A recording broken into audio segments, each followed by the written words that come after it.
Assalamualaikum warahmatullahi wabarakatuh. Welcome back to my YouTube channel. Nah guys, di kesempatan kali ini saya masih menyusuri sebuah kampung terpencil ya teman-teman. Ini masih di Kampung Setana Kunci, Desa Grenggeng, Kecamatan Karanganyar, Kabupaten Kebumen. Nah ini lanjutan dari part satunya ya. Ini part 2. Nah teman-teman, jadi seperti apa sih tentang kampung ini? Jadi Kampung Setana Kunci Desa Grenggeng ini teman-teman, ini cukup menarik. Jadi setiap bulan Saban, khususnya hari Minggu, itu bisa berziarah datang ke makam Waliullah Syekh Baribin. Ini bisa mencapai ribuan orang ya teman-teman. Sungguh luar biasa. Ini adalah wisata desa religi, dan di sini juga setiap kita berziarah ini akan berhadapan dengan UMKM dari pedesaan Grenggeng ini teman-teman. Jadi pedesaan Grenggeng ini terdapat anyaman pandan ya teman-teman. Begitu banyak anyaman pandan, tiap rumah itu warganya itu membuat sendiri, dan di sini juga ada koperasinya teman-teman. Jadi anyaman pandan ini banyak, seperti dompet, seperti tas dan sebagainya. Jadi buat para peziarah yang datang ke sini itu pulangnya bisa membawa oleh-oleh dengan membeli UMKM dari daerah setempat, yaitu daerah Grenggeng ini teman-teman.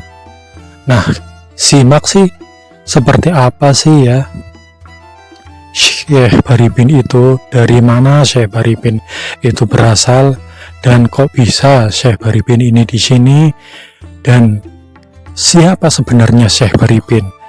Ada yang bilang Syekh Baribin anak dari Prabu Brawijaya kelima, ada yang bilang Syekh Baribin anak dari Prabu Wijaya keempat. Nah, seperti apa sih yang benar itu? Nah, entahlah. Kita langsung aja bertanya kepada juru kuncinya ya teman-teman. Jadi di sini saya berkunjung ke rumah Mbah Ramelan, sang juru kunci makam Syekh Baribin di Gunung Wulan, yang sekarang telah berubah nama menjadi Pegunungan Grenggeng Karanganyar, Kabupaten Kebumen. Berikut wawancara saya dengan Mbah Ramelan, sang juru kunci makam Syekh Baribin di Pegunungan Grenggeng, Kecamatan Karanganyar, Kabupaten Kebumen. Yuk guys, tidak usah berlama-lama, langsung kita simak aja videonya berikut ini. Teman, saya sudah berada di rumahnya Bapak Ramelan ya, sang juru kunci Syekh Baribin. Ini kondisi ruang tamunya seperti ini. Pirang-pirang ya.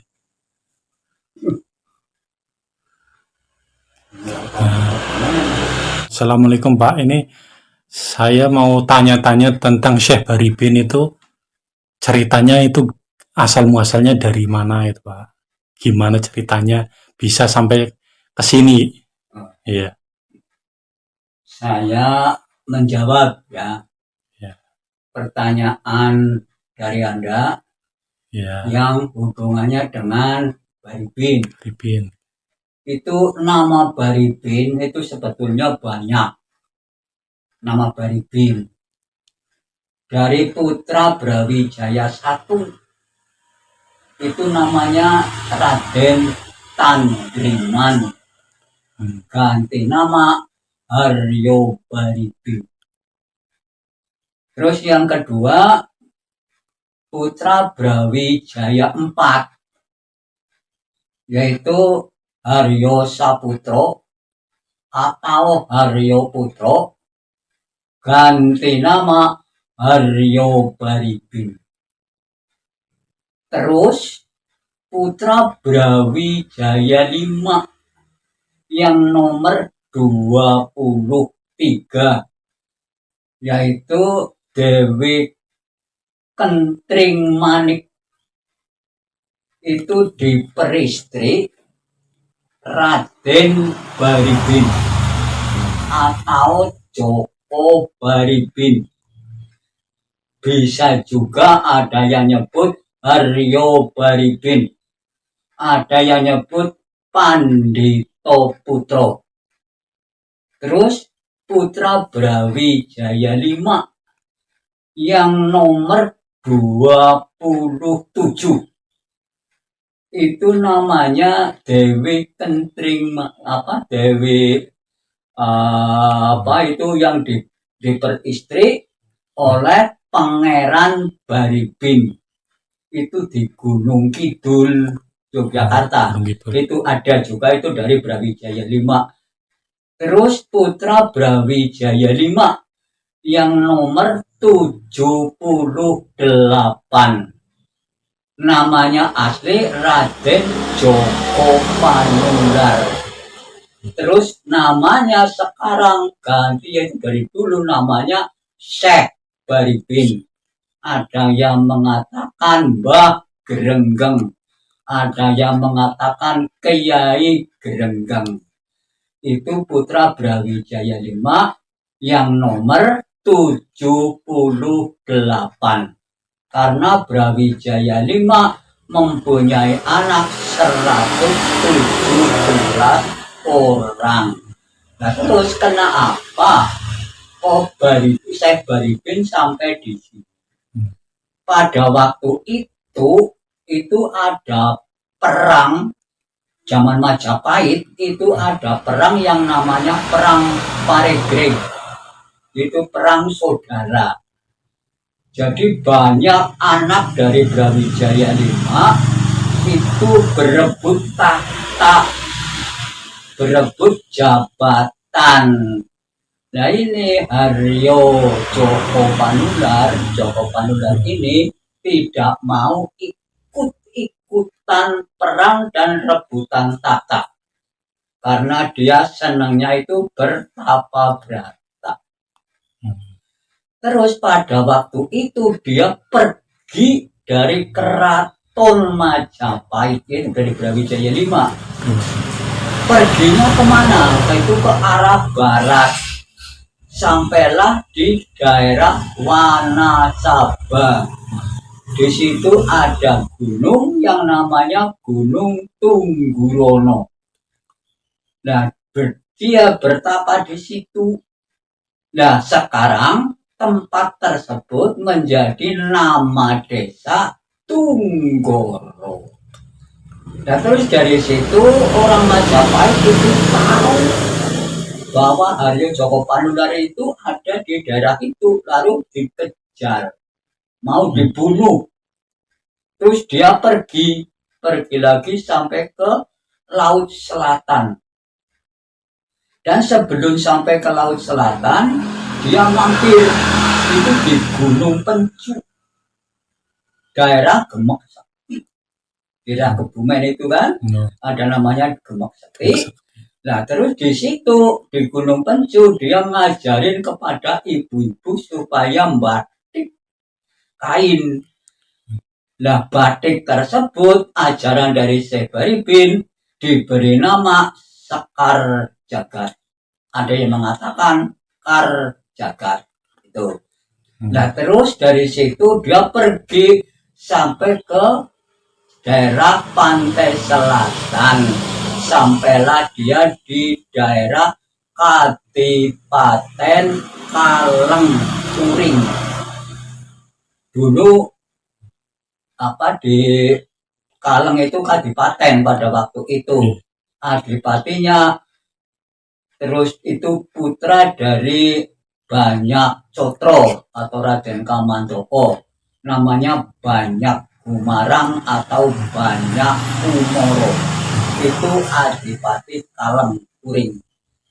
Nah terus dari situ juga dari Kadipaten Kaleng, Adipati Kaleng itu udah mendengar berita, udah mendengar dari Majapahit yaitu bahwa Raden Joko Panular itu sedang dicari siapapun yang kesempatan diikut kesalahannya. Maka Adipati Kaleng suruh kepada Haryo Joko Panular supaya pergi dari situ.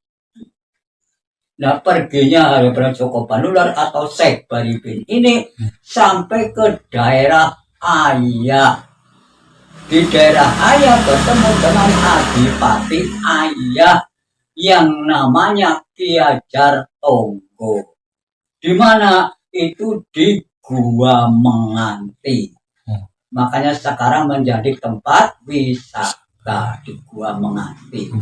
Lalu oleh Adipati Ayah itu disuruh pergi lagi sampai ke daerah Jawa Barat. Di Jawa Barat itu bertemu dengan yang namanya apa istilahnya raja-raja dari kerajaan Pajajaran. Di situ bertemu dengan Prabu Siliwangi di Jawa Barat. Nah terus Prabu Siliwangi itu punya saudara perempuan. Nah terus Syekh Baripin ini Raden Joko itu terus dinikahkan dengan adiknya Prabu Siliwangi yang namanya Dewi Pamekasan. Nah terus dari situ dia pergi lagi karena dia senang itu bertapa brata. Itu dari Jawa Barat dia pergi arah timur, yaitu sampai di Gunung Wulan. Gunung Wulan yang sekarang menjadi nama Desa Genggeng, dulunya namanya Gunung Wulan pada waktu itu Syekh Baripin itu di situ di Gunung Wulan ini. Nah terus dari sini kepada murid-muridnya itu dia berpesan supaya kapan waktunya kalau ada orang meninggal dunia tapi jisinya berbau harum itu supaya dimakamkan di Gunung Wulan. Nah terus siapa yang menjadi muridnya? Yaitu Raden Adipati Jana.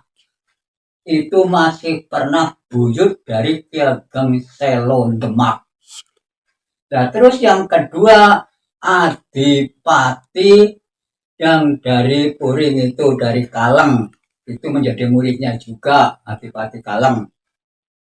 Yang ketiga yaitu Adipati Ayah II itu Raden Joko. Itu menjadi murid dari Syekh Baripin. Pada waktu itu dia sedang menjalankan tugasnya masing-masing. Terus bahwa pada itu dia mendengar di antara 3 orang itu mendengar kabar bahwa di daerah Kroya itu ada orang mati atau orang meninggal itu jisinya berbau harum. Apa itu bukan jisim dari Syekh Baripin guru saya, itu kata dari 3 orang murid. Nah karena di daerah Kroya dia itu ganti nama Panembahan Haji Kanco sampai dia wafat di sana. Terus sampai wafatnya di sana orang 3 ini dari murid itu tahu mendengar berita bahwa daerah Kroya itu ada orang meninggal, kok jisinya berbau harum. Benar yang datang dulu ke daerah Kroya itu Raden Joko. Raden Joko ke daerah Kroya bahwa benar-benar yang mati ini adalah gurunya yaitu Syekh Baripin. Terus ditunggu di situ. Ditunggu oleh Raden Joko dengan para teman-teman dan murid-muridnya itu di situ dengan apa itu istilahnya ya dari warga masyarakat dari Kroya itu menunggu dia mau dimakamkan di sana. Nah, terus Raden Jono itu juga mendengar bahwa di daerah Kroya kok ada orang meninggal atau mati itu jijinya berbau harum. Raden Jono datang, oh iya ini yang meninggal, ini guru saya yaitu Syekh Baribin atau Joko Panular. Makanya dia pesan supaya jisinya dimakamkan di Gunung Wulan karena sedang ditunggu oleh murid dari dengan Raden Joko itu. Nah terus disirep Begananda supaya orang-orang yang tunggu di sini itu istilahnya itu tidur semua. Ya orang-orang yang tunggu itu tidur semua oleh Raden Jono itu dicuri, dibawa lewat bawah tanah supaya bisa dibawa ke Gunung Wulan. Makanya di daerah sana ada yang namanya bruk atau jembatan Simaling. Dan petilasan untuk meninggal di situ sekarang jadi nama desa itu Sikanco. Dan terus dibawa lewat bawah tanah sampailah dalam cepat perjalanan itu sampai di Gunung Wulan. Di sini ya. Sampai di Gunung Wulan langsung dimakamkan oleh Raden Jono di Gunung Wulan. Nah terus Raden Joko tahu bahwa di sini tersebut bareng bangun di sana sedang dibangun, di sininya kok hilang. Itu di mana, di bawah siapa? Nah Raden Joko itu tahu, ini pasti dibawa oleh Raden Jono.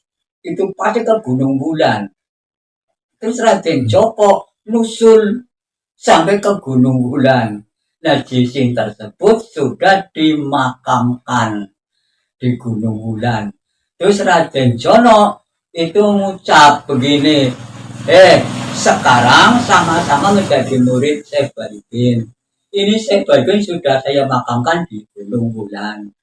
Sudah, jangan sampai berebut, jangan sampai ini sudah rame. Sekarang kamu saya beri batu supaya dibawa ke daerah Ayak. Karena oleh Raden Joko tadinya mau dikubur di daerah Ayak, mau dimakamkan di daerah Ayak. Nah terus karena sudah makamkan di sini, Raden Jono ganti kepada Raden Joko batu supaya dibawa ke Ayak supaya nantinya untuk menjadi panembahan. Yang batu tersebut dinamai Batu Kalbut. Yang sekarang juga di sana untuk wisata. Nah terus di sini gumrenggeng orang berebut antara Raden Joko dengan Raden Jono. Gumrenggengnya orang-orang berebut kata dengan lama-lama itu nanti akhirnya zaman Gunung Wulan diberi nama desa itu desa Grenggeng itu di situ. Maka sekarang di sini benar di Gunung Grenggeng ini sekarang dari makam Syekh Baribin satu sekarang udah menjadi desa wisata religi untuk adanya makam Syekh Baribin. Kedua kalinya di sini memang sudah istilahnya yang ziarah alhamdulillah udah banyak. Satu hari bisa 1.000 orang kalau bulan-bulan seperti ini, bulan Saban, ya hari Minggu. Sama Muharram ya Pak? Iya, satu hari Minggu itu satu hari bisa 1.000 orang. Makanya untuk kita mengenal antara kita semua orang Kebumen, makam Syekh Baribin supaya terkenal nantinya supaya menjadi wisata religi tingkat nasional. Mudah-mudahan makanya sekarang banyak yang orang-orang ziarah kalau ziarah ke sini memberi nama ini gunung dari yang istilahnya apa karena ambalnya itu 100 seperti Gunung Muria. Makanya sini disebut muryanya Kebumen.